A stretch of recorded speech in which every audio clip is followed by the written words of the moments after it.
What's up, everybody? Welcome to the shop. Today we're going to be working on the Dutchman joint, or the butterfly joint. I'm going to go through, show everybody how I do it, and hopefully it's a good video. Alright, cool. Let's get into it. So, for the video today, I decided to go with throwing in a Dutchman joint into my workbench I just recently finished. There's some checking at the ends here, some pretty major splits. They actually go all the way through the board.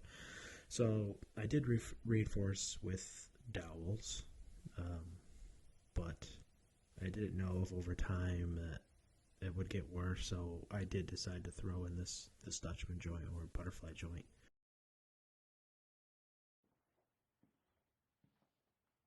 So for the Dutchman, I decided to go with some black walnut. I had a scrap laying around, and yeah, you can see my scrap pile is pretty crazy there, but I did have some black walnut in there, and I just thought it would look cool as a contrasting color to the poplar, which I used for the top of this workbench.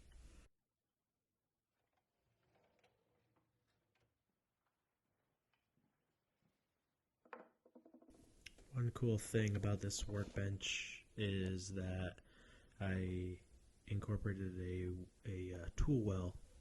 Allows you to put your tools, beneath the surface of the bench to slide workpieces over, big workpieces over the tool well.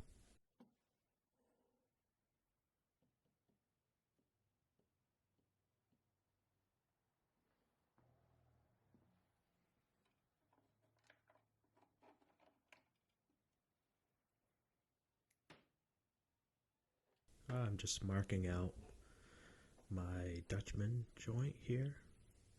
Basically, you're always going to want to, lay your Dutchman out, cut that out first, before you put it on whatever piece you're setting it in.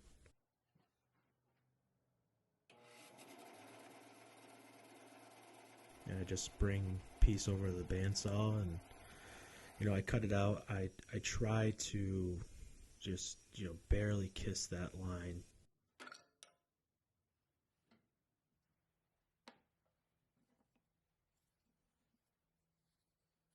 And you just want to get off those bandsaw marks. Make sure everything's pretty smooth. You don't want to see any bandsaw marks in the end. That could kind of mess up how nice of a fit you get when putting it in.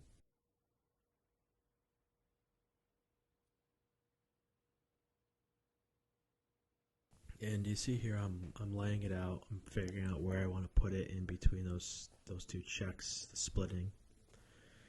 And on the back of the piece, I put some double-sided tape.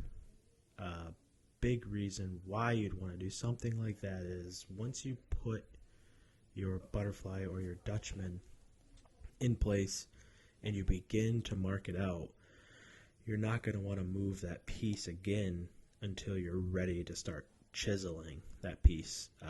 So I always actually mark it with a marking knife, and then I'll go over that with a pencil, just because the pencil line is easier to see than the knife mark. And then once I get that laid out, I'm going to bring my chisel in, and I'm going to start making a line about a 1/16 of an inch to 1/8 of an inch away from that knife mark, that knife wall. I don't want to touch the knife wall yet.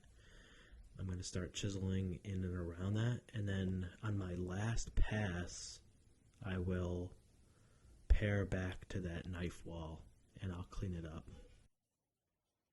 And then once you've done that, you can take your Dutchman or your butterfly, and I like to shave the back of it off.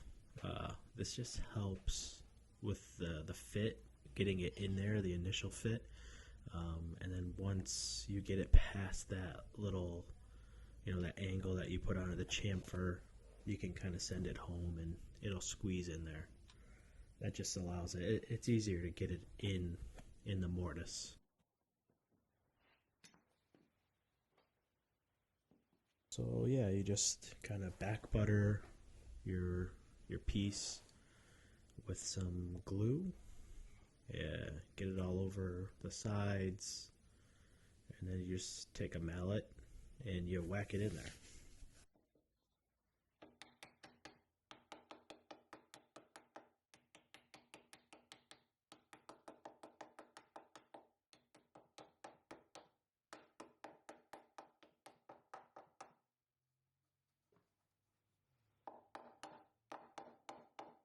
And once you've got your butterfly in your mortise, you always want to leave it proud of the surface, because then you can bring that back with a hand plane. So you just take a small smoothing plane, and I'll just go back and forth over that until I bring it flush to the surface, and make it nice and tidy. You can get it pretty clean with a hand plane. As long as your hand planes are sharp, you can get a pretty clean surface, but we're going to go over that with a palm sander when we're done.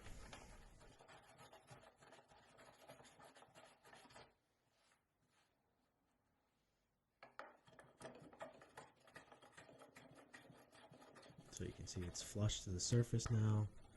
Just doing some final small passes in another direction.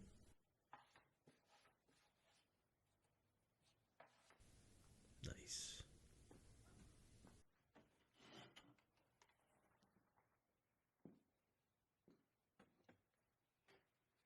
So like I said, just to get it smooth and pretty it up a bit, we're gonna just throw some 120 grit into the palm sander and smooth the surface.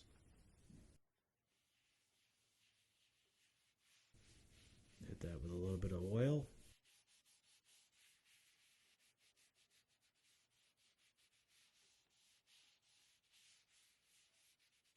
Yeah, it looks pretty good.